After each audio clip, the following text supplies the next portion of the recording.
Hello and welcome to HP Calcs. I'm Rick, and today we're going to have a quick look at how to do combinations and permutations on the Casio fx-260 Solar 2 calculator. To do this, we'll be using the Shift key, looks like that, located up here in the top left corner, as well as the 1 and 2 keys that have shift functions of permutation and combination. These are located down here.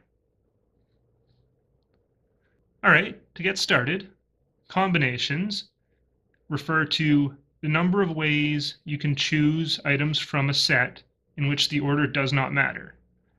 So, for example, if we had 5 balls, lettered A, B, C, D, and E, and we chose ball A and ball B in that order, this would be the same as choosing ball B and then ball A in that order. So the order they're chosen does not matter.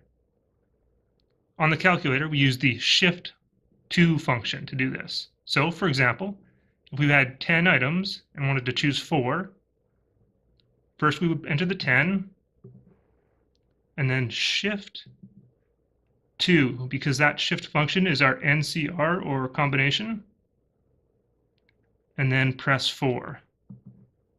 There we go, and press equals, and you can see we get a result of 210.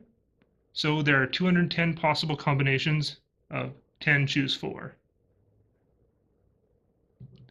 Another example, if we had 100 items and wanted to choose 3, well, again, we place the 100 on the screen and then press Shift 2 and then 3 equals 161,700. So again, in this scenario, there's 161,700 possible ways or possible combinations of choosing 3 items from 100.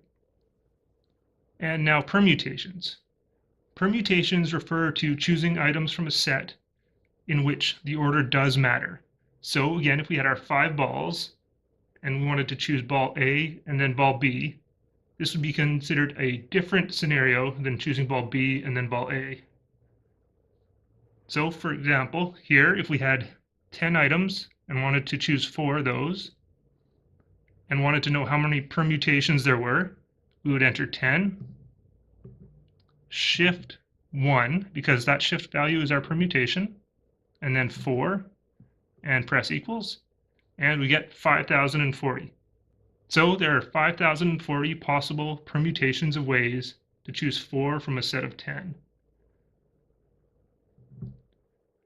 One more example, if we had 100 and wanted to choose 3, again, we place the 100 on the screen, Shift 1, and then 3 equals 970,200.